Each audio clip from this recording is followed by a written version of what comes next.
Hello everyone, thank you for joining this presentation. My name is Mojtaba Zaheri, and this presentation is about Leakuidator, leaky resource attacks and countermeasures. A research I've done with my advisor in New Jersey Institute of Technology, Professor Reza Curtmola.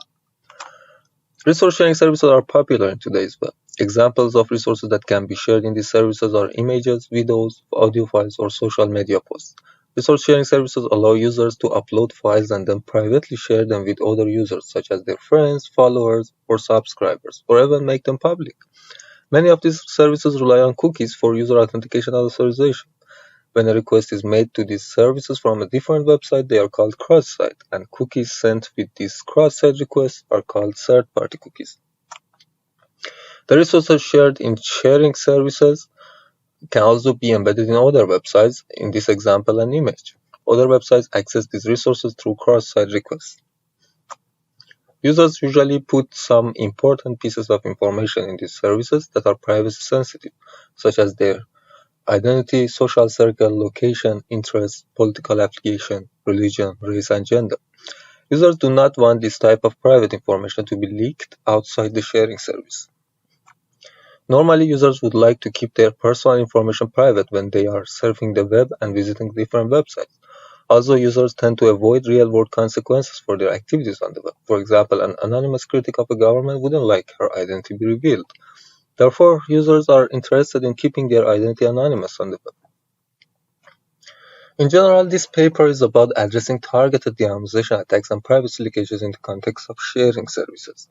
I first review the attack scenarios and then review some motivating examples. After getting familiar with the context, I explain the threat model, and then I explain our contributions, including the new attack variants and also Leakuidator as the first client-side solution.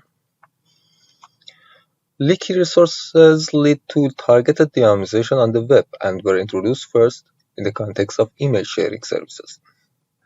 Let's assume both attacker and victim have an account on Google Photos service.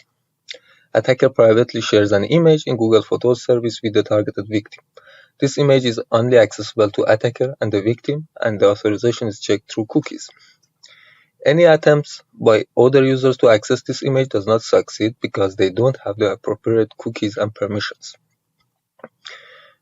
We call the URL pointing to this leaky image an state-dependent URL or STURL because the response is different depending on the user's state on the sharing service. When the victim attempts to retrieve the image, the response includes the image. When someone other than the victim attempts to retrieve the image, the response is different, either contains an authentication error or points to an error web page.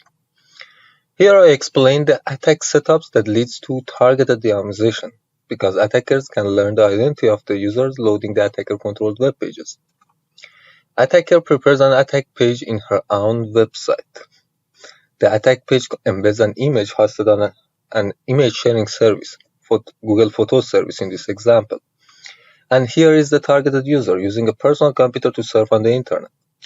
In the first step, the user's browser makes a request to the attacker domain to load the attacker-controlled web page. In second step, the attacker's server responds with this attack page, and the web page is rendered in the user's browser. Third step, when rendering the web page, the browser makes a request to the STURL with the user cookies attached to retrieve the embedded leaky image from Google Photos.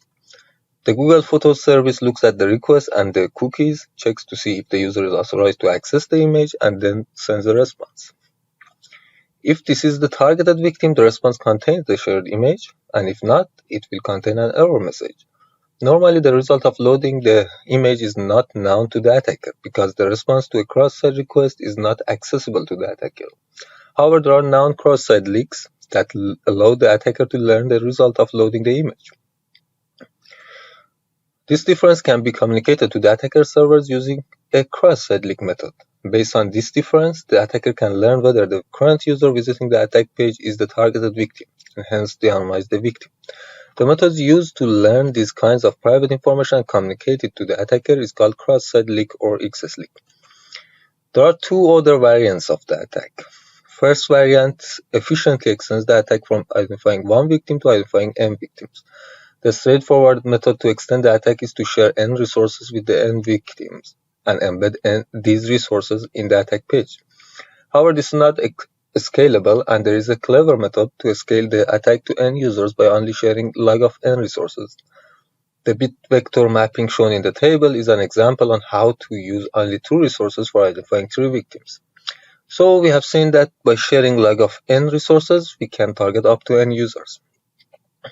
Another attack scenario seeks to link multiple identities a single individual has in different sharing services. For example, attacker embeds links to resources shared with the victim in OneDrive and Google Drive, and if both successfully load in the attack page, the attacker learns that both OneDrive and Google Drive accounts belong to the same person. We now describe de-anonymization scenarios that leverage leaky resource attacks. Law enforcement. Given a target suspect, law enforcement agencies can use this attack to learn if the suspect is visiting a specific website. Also, they can use this attack to link an anonymous account in one resource sharing service to a non-user account in another resource sharing service, hence de-anonymizing the suspect. For example, FBI employed network investigative techniques with similar de-anonymization goals since at least 2002. Sensitive websites, discrete or extramarital affairs, users of pornography websites, and sextortion are targets for this attack, as users tend to keep their identities anonymous in these situations. For example, FBI booby-trapped a video to catch a suspected child sextortionist via Dropbox. Journalism and critics. Leaky resource attack can reveal the identities of anonymous government critics by targeting their social media accounts. For example, when a target critic visits an attack webpage with links to leaky resources for a list of candidate accounts, a successful request to one of the links will let the attacker learn which candidate account belongs to this anonymous critic. Another way to de-anonymize such critics is to use the account linking strategy, trying to link the target anonymous account to a known account. As an example, the US government demanded that Twitter release information to identify an account holder whose tweets have been critical of the Trump administration's immigration policies. Blind peer review. Academic conferences and journals rely on a blind peer review process in which the identity of the reviewers is hidden from the authors. Using this attack and starting with the list of program committee members or editorial board, the authors of an article can mount a series of attacks that lead to learning the identity of the article reviewers. Insurance coverage. Insurance companies can use information about the website visited by users to find their concerns about a specific disease, thus affecting the company's decisions about the coverage and premium.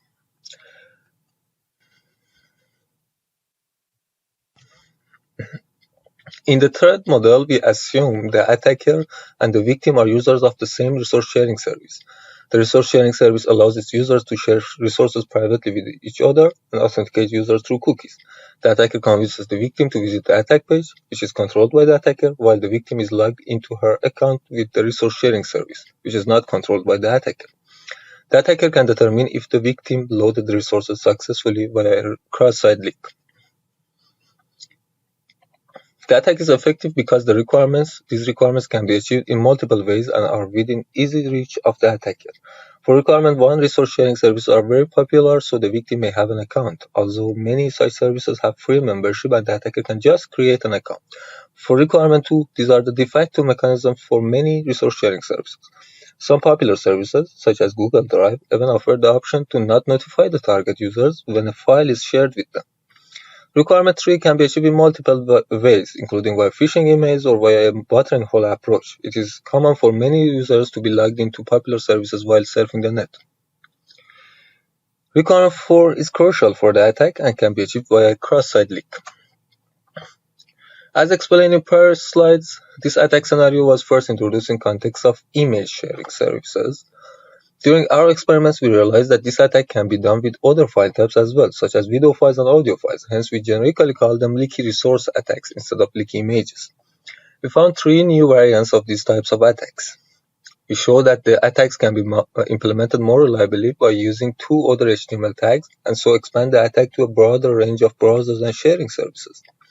Finally, we propose a countermeasure to leaky resource attacks called Leakuidator as the first client-side defense to these attacks.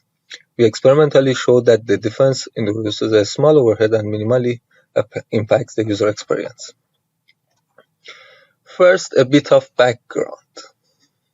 The leaky images attacks were introduced by an script-based and a script-less cross-site leak method.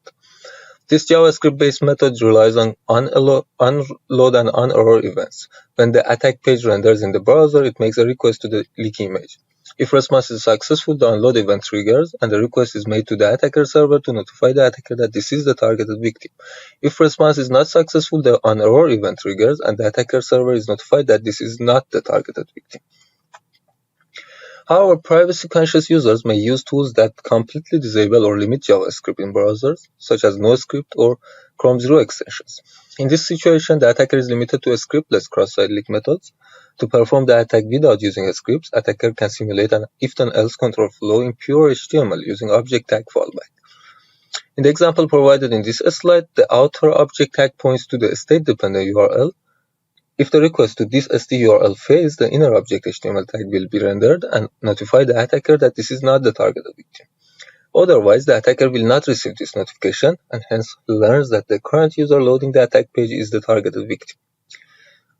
But object tag fallback has some limitations. Our experiments show that it's not reliable across different browsers and sharing services. Also, X-frame options header can be set in the response, and so the browser doesn't render the resource.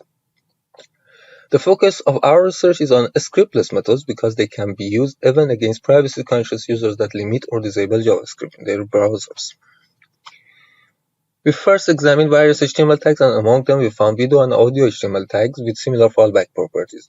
These tags accept multiple source elements, and these source elements simulate if-then-else statements.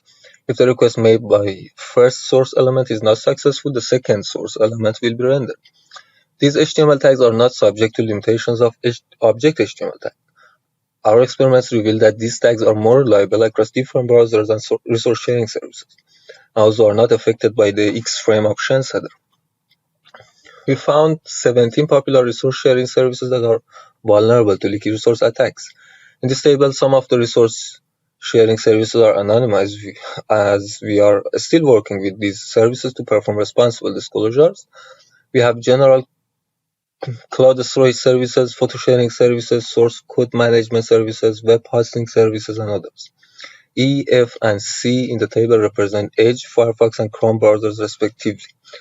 As can be seen in the table, the non-object tag-based method is not much reliable in different services and browsers, but the attacks based on newly found video and audio HTML tags are more reliable in different browsers and sharing services.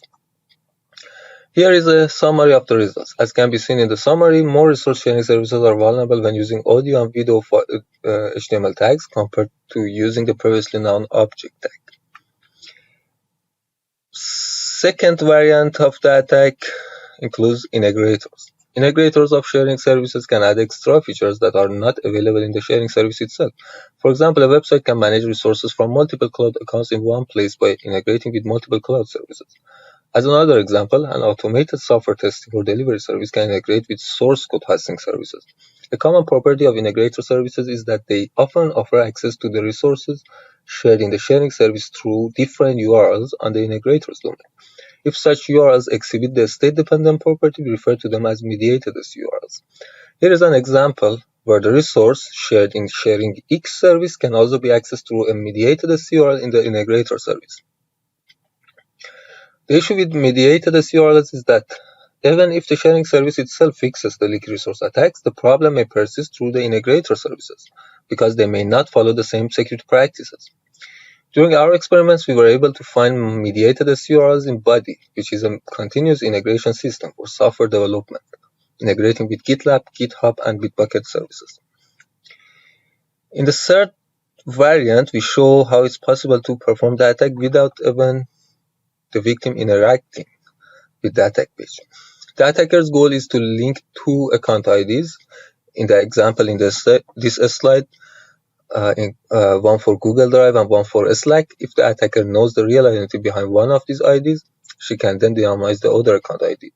Similar to a typical leaky resource attack, the attacker shares the resource privately with the victim in Google Drive. The attacker then uses the Google Drive integration in Slack to send these shared resources to a set of target Slack users, for example, by attaching the resource to a message to the targeted users. The Google Drive bot in the attacker's Slack message box will prompt to give permission to all the target Slack users except for one. that one user already has permission to access the resource, and the attacker will be able to successfully link the victim's Google Drive and Slack account IDs without even interacting with the victim.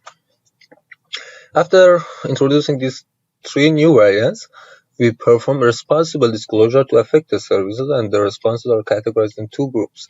First group are services that consider it a privacy concern and are actively looking for feasible solutions. For example, Google confirmed the issue, placing it in the category of excess search attacks, and is following three directions: auditing vulnerable endpoints, experimenting with different defenses, and working with web browsers to find defenses. Also, another service acknowledged the issue, the vulnerability, and issued a bug bounty. The second group are services that consider it as an acceptable risk. For example, Microsoft's response suggests that this is an acceptable risk for its OneDrive and Skype products, as their main focus is to ensure the integrity, availability, and confidentiality of these services. Alright, so how do we mitigate the attack?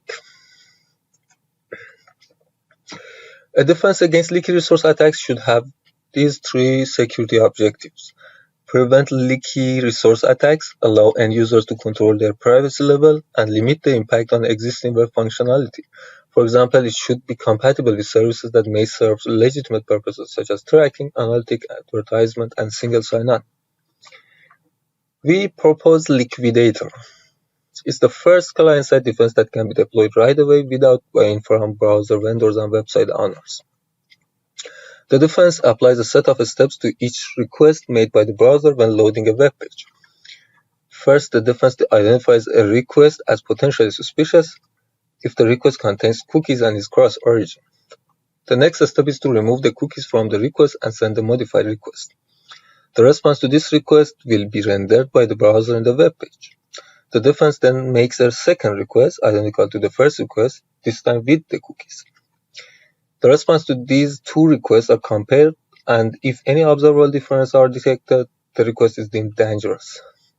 The second request that contains the cookies ensures that the tracking and analytics services remain unaffected. We have implemented Leakuidator as an extension to Chrome, Edge, and Brave browsers. Leakuidator may run in two modes, exact and relaxed, based on how strict the criteria is for comparing the source and target origins of a request. The second request initiated by Leakuidator can be implemented as a head request, which is identical to a GET request, except that the server only returns the headers in the response. Whenever a dangerous request is detected by Leakuidator, the user gets a small notification in the extension icon on the browser toolbar and has the opportunity to make a decision. We evaluated the impact of our defense on the user experience by quantifying Leakuidator's overhead. We used the Alexa top 15 English websites for the evaluation. We first evaluated the impact on the web page load time. Baseline is the normal load time of websites without Leakuidator. The two other are when Leakuidator is installed in relaxed or exact mode. Exact makes more strict checks and relaxed makes more lax checks. Majority of websites had less than 200 millisecond extra load time. We then evaluated the number of requests made by the browser to load the web page. For the majority of websites, the presence of the extension has minimal impact, adding less than 6% additional requests. This figure compares the amount of data transferred when loading a web page. It shows that the defense impacts websites differently. The amount increases for Yahoo, but not for Amazon and Microsoft. This shows Leakuidator's impact depends on the specifics of the third-party requests. In conclusion, our experiments show leaky resource attacks are still possible and can become more reliable and be used in a wider range of browsers and sharing services. We propose Leakuidator. It's the first client-side defense that can be deployed right away without buying from browser vendors and website owners. Thank you for your attention, and I'm ready for your questions.